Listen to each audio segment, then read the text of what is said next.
Everyone knows Todd Rogers is a liar and a cheat, but I don't think they truly know the full extent of his transgressions. His lies were so blatant and easily falsifiable that it is a disgrace that he got the attention he did. For years, journalists parroted his fabricated stories as truth, without the slightest of effort to fact-check his claims. His ultimate downfall was mathematics, and the inescapable conclusion that many of the times he had claimed to have achieved were simply impossible. These facts are well known and have been exhaustingly documented, but what many don't know is just how corrupt and bold Todd really is. He lied constantly and confidently about things that take less than 5 minutes to prove false, but no one bothered to double-check his claims. Todd may have been a compulsive liar, but when so many people believe extraordinary claims without checking for themselves and then spread these claims, they are all complicit.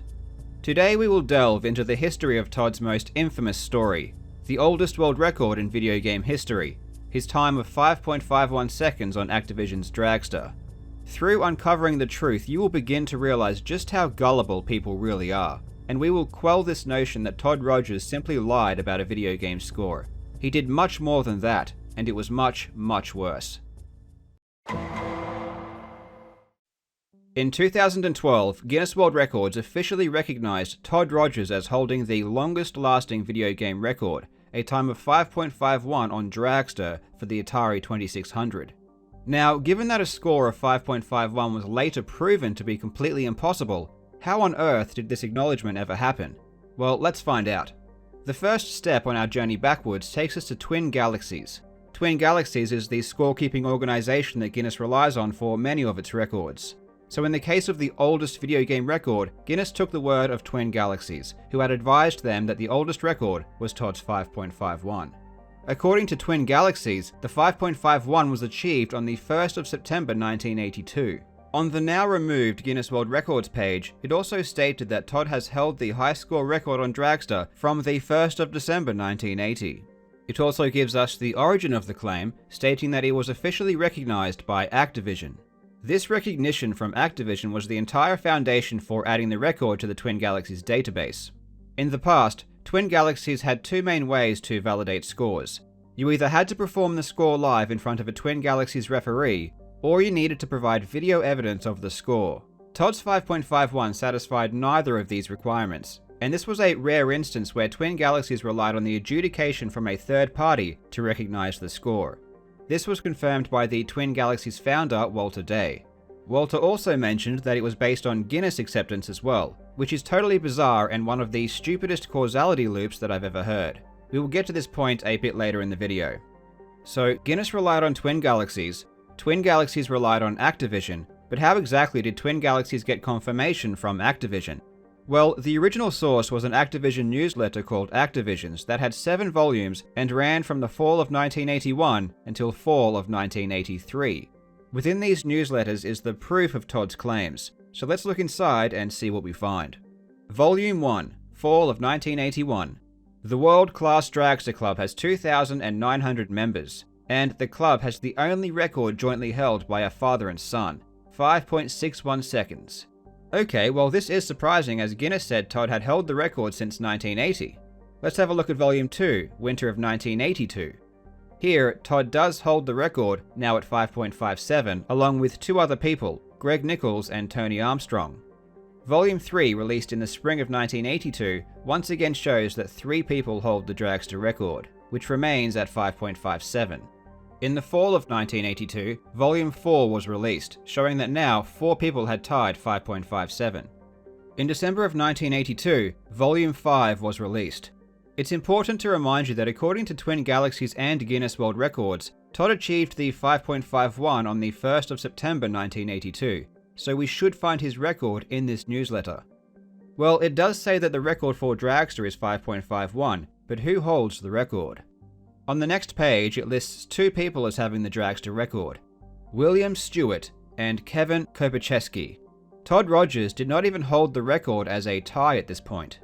In fact, Activision would not even credit Rogers as even tying 5.51 until spring of 1983, with Volume 6 of the Activision's newsletter. Here, he is shown as being the 3rd person to have achieved it, after the 2 gentlemen who were still credited from the previous volume. There was literally no published document from Activision that recognized Todd Rogers as having a 5.51 in 1982. The final volume of the Activision's newsletter, released in the fall of 1983, did not feature Dragster at all. In the spring of 1983, there was another mention of the Dragster record in Activision's Fun Club News, which was another official Activision publication. In this newsletter, it stated that the Dragster world record was a 5.1. Conveniently, despite this coming from the horse's mouth directly, it was completely ignored by Twin Galaxies and everyone else as well. So despite Todd never having actually been credited as having a 5.51 in 1982, and even though there were two other people that had legitimately proven 5.51 before him, and even after Activision itself published the world record as being a 5.1, it was Todd that ended up on Twin Galaxies, standing alone above the rest, with the world record of 5.51 seconds.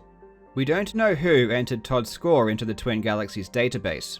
During the Dragster dispute on the Twin Galaxies forums, it did become known that Todd had a long history of inputting his own scores, so that is definitely a possibility. Regardless, whomever did it did not base it on documents provided from Activision. There is a word to describe this, and it's called corruption. So when Walter Day says this, many years ago, when Todd brought his score on Dragster to us, it was not adjudicated by Twin Galaxies. It was a score that had been dealt with by Activision, and then, if I remember correctly, was accepted by Guinness. So when Todd came forward, he didn't play first, and we didn't adjudicate his score. We accepted the Activision confirmation, the Activision adjudication, and the Guinness acceptance. So that was the basis for it being recognized by Twin Galaxies. He's lying. When Todd says this, so over the period of 1980 to 1982, I whittled my time down on the dragster score. And there were other people that had tied me, but never once beat the score to where I was in second place. I would make a score, they would tie me. I would break my world record, they would tie me. I'd break my world record, and so on until about the early part of 1982, March or April, I submitted the original first 5.51 Polaroid to Activision. He's lying. They didn't just lie about the chronology of the Activision recognition either. They also fabricated a story about Rogers being recognized by Guinness in the 80s. In an interview in 2013, Rogers stated, "It wasn't until 1982 at the Consumer Electronics Show that Guinness officially recognized my record, which was later published in the 1986 Guinness Book of World Records." Before we fact-check this claim, it's worth noting that Todd's story of how Guinness came to know of the Dragster record has changed several times. In this article, he said it happened at the Consumer Electronics Show, but in other interviews, he has stated that Activision sent a Polaroid to Guinness, and other times he has stated that he doesn't even know how Guinness came to know of the record in the first place. In any case, the great thing about books is the fact that we can read them. So when someone makes a claim that they were published in a book, it's theoretically possible to check to see if it's true. Unfortunately, this does take a couple of minutes of research, which is something that journalists these days don't seem very interested in doing. Todd claims that he was in the 1986 Guinness Book of World Records. Spoiler alert, he isn't. Not only that, but the book says something very interesting about the nature of scores it recognized at that time. In the book, Guinness stated, "Highest score records are meaningless because of the tremendous variance between the games and cassettes available for play at home and in arcades.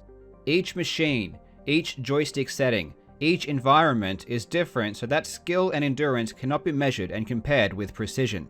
Therefore, the only records worth publishing are those of contest winners. To ascertain what scores in video games are actually world records, competitions have been held under the auspices of Twin Galaxies, with Walter Day as coordinator." In order to verify video game scores, Guinness relied entirely on Twin Galaxies. The only records that were recognized by Twin Galaxies were those that were set in a live competition setting. Guinness would continue posting these video game world records for a couple more years in the 80s, before interest dried up and they were excluded entirely until many years later. Suffice to say, Rogers was never featured, or mentioned, in a single one of these books. A quick recap before we go deeper. Guinness accepted the record because of Twin Galaxies. Twin Galaxies accepted the record because of Activision and Guinness, which creates a causality loop that may destroy the entire universe. Activision recognized 2 other people as having set the record of 5.51 first, and would later state that the world record was 5.1.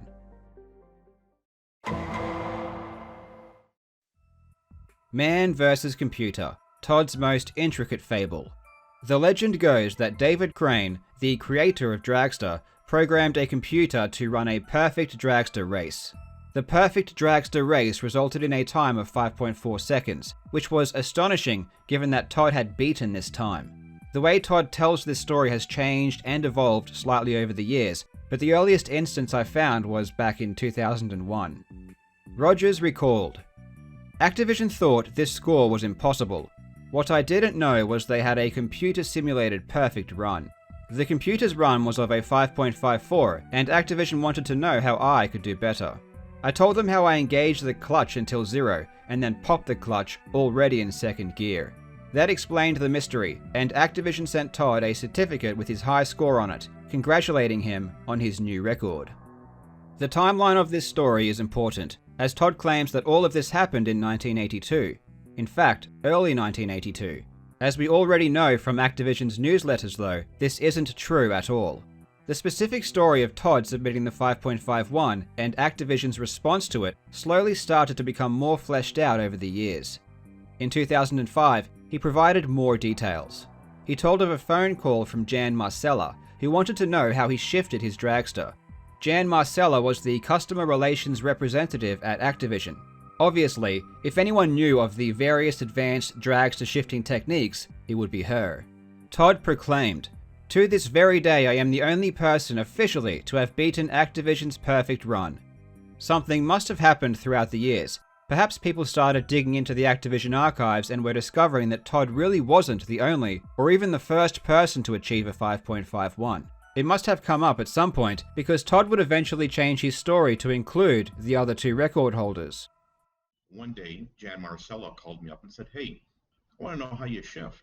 And when I explained to her how I shifted, I engaged the clutch on the countdown, revved the engine to give my dragster fuel, and then popped the clutch at before the 0 to get some additional lift off on my dragster.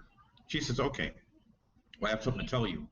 There were 2 other people that tied your score, but they shifted identically to our perfect computer. We had a computer that did a perfect run of a 5.54, and they beat it using the same technique as the computer did, and they didn't understand how that could be possible. So they disqualified the 2 people for attaining that score only because I was the one that shifted differently than their computer did." The story now has multiple parts to it to unlock, so we will go through one at a time. First, is there any evidence that Activision simulated a perfect run of Dragster that resulted in a 5.54? No. Every single piece of information about this story comes from Todd, and nowhere else. It's almost impossible that it actually happened though, as what Todd is implying is artificial intelligence, which was practically non-existent at the time. It was a big deal when a full 15 years later a computer was able to beat Garry Kasparov in chess. There is no chance an algorithm was created in 1982 to play Dragster perfectly. There are 2 other possibilities. The first is that David Crane somehow knew how to play Dragster perfectly and crafted each input individually to create what speedrunners call a tool-assisted speedrun. These crafted runs aren't made by computers, they are built by humans with a deep knowledge of game mechanics. So this almost certainly didn't happen either. If anything happened even remotely close to what Rogers was referring to, it was likely to have revolved around mathematics. Dragster is a reasonably simple game, and you can use math to try to predict the optimal outcome. The math that Crane potentially used would have been very oversimplified, which is why his result was not correct. In 2017, it was proven by multiple people that 5.57 is actually the fastest possible time you can achieve. When asked about his simulation in January of 2018, Crane had this to say: "I have a vague recollection of writing test code to determine the best possible score, but I don't remember the result. And as I said, if I did have a theoretical limit and a player beat it by such a small margin, I would believe that player found a way to play the game that was different than the assumptions I used in calculating theoretical." This paragraph is really important because it gives us Crane's frame of mind. He doesn't remember what he thought may have been the theoretical maximum, but even if someone did beat it, and by a small margin, he would think nothing of it. But this is the complete opposite of what Todd is espousing. According to Rogers, the other two players that also achieved 5.51 were disqualified by Crane because they beat his time. Crane's statement confirms that is not what happened, nor would it ever. There was no statement or document from Activision suggesting the other two players were disqualified because it simply never happened. The phone call with Jan Marcella almost certainly never happened either. Think for a moment about the practicality of the situation. Crane predicts a theoretical best of 5.54, and then asks the customer relations representative, a middle-aged woman whose job it is to sort mail, to call Rogers and the other two dragster record holders to ask them how they shifted their dragsters. It literally makes zero sense. By the way, Todd claims all of this happened throughout the middle of 1982, but we already know Activision didn't print his score until almost a full year later. So if this conversation happened, why did Activision not print Todd's time until almost a year later? And why, if the other two players were disqualified, were they not removed?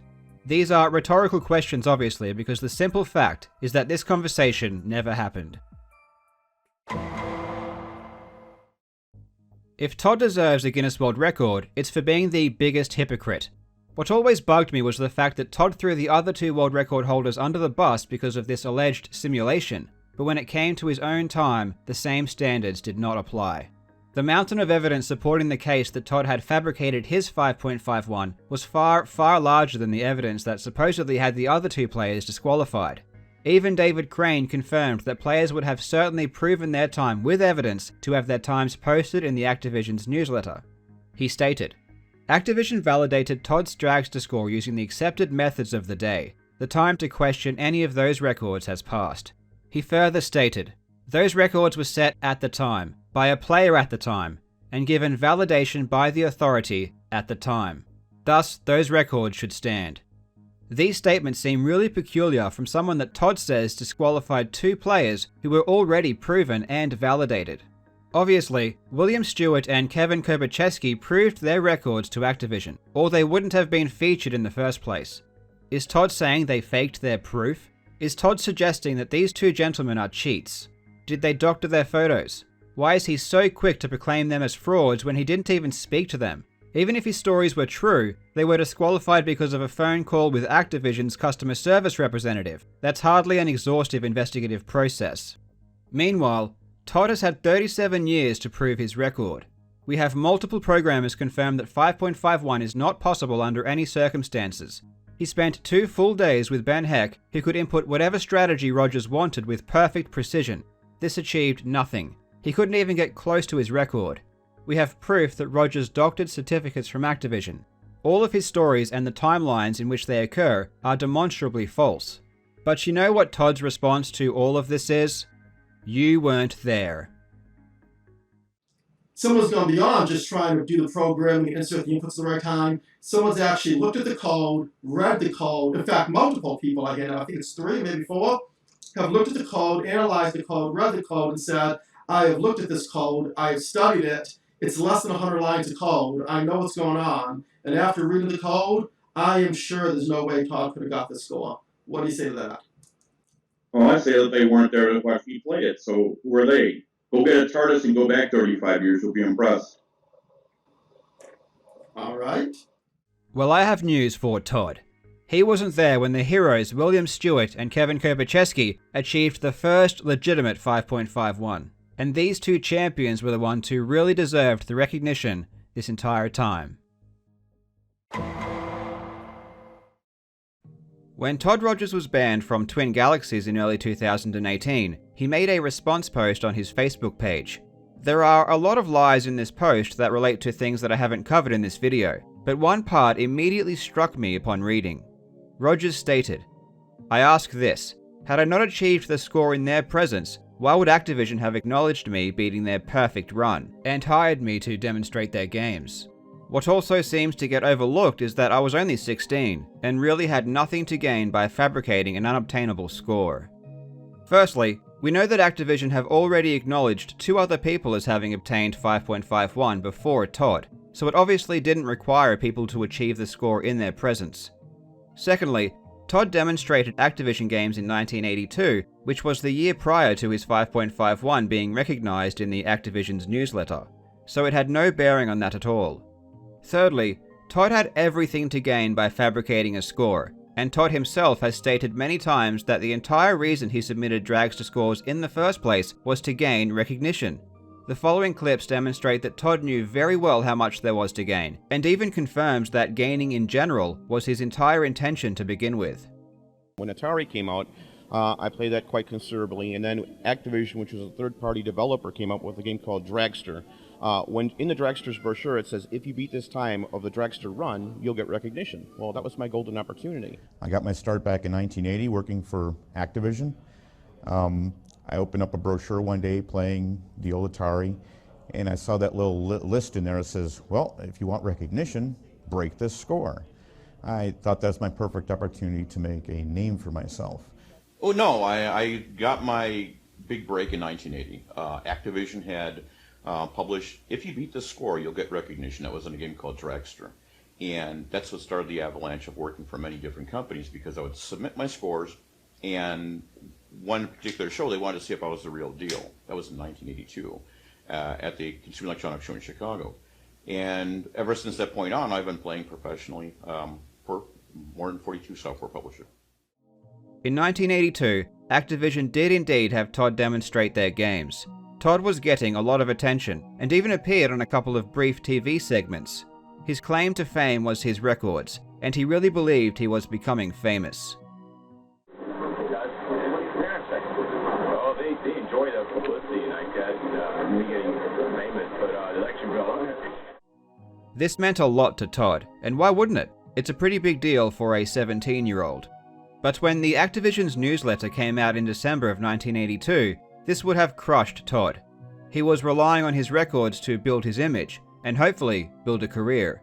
He already had connections with Activision, so when he claimed a time of 5.51 as well, I doubt they even requested proof. The original 5.51s that were printed were likely due to a poor quality photo being misread. The instructions from Activision didn't actually specify you to write down the time on the back of the photograph. So whomever checked the photos probably had to guess what the time was from the photo itself. 5.51 isn't possible to achieve, so obviously they never happened. But once printed, Todd felt he had no choice but to claim it as well. Almost 20 years later, in collusion with Twin Galaxies, Todd's record was inputted into the score database. A fake story was constructed by Todd and repeated by Twin Galaxies in order to gain clout for both parties. Several prominent Twin Galaxies members, including Billy Mitchell and even Walter Day, have been shown to be extremely corrupt, so it was highly likely they all worked together to spread misinformation. The cherry on the cake is that Todd himself lobbied to Guinness for 4 years to have his fake record recognized by them. So Guinness was impressed with this. They published in their book, finally, after 4 years of lobbying to them, they published the longest held video gaming record on Dragster for the 551 acknowledgement. This was all intentionally orchestrated by Todd Rogers to gain money and recognition. Everything was pushed along by him, with the help of the corrupt members of Twin Galaxies. The key takeaway from this story is not simply that Todd Rogers is a man of low character. It is a lesson that demonstrates just how easily people can be misled when they are quick to believe extraordinary claims without evidence. If there is one person you should never believe without investigation, it is the person that stands to gain from your belief. Today, we haven't even covered the many scores that Todd claimed that were later proven to be impossible. The point is to show that it never should have gotten this far in the first place. The evidence was already there years ago, and the only reason Todd gained as much recognition as he did was because of the laziness of journalists and people with platforms, who enabled Todd to spew his lies in front of thousands of people. Thank you so much for watching, you absolute legends. I hope you are having a fantastic day, and I will see you in the next video. Todd Rogers, I mean, that guy is so high on himself, you can't even talk to him.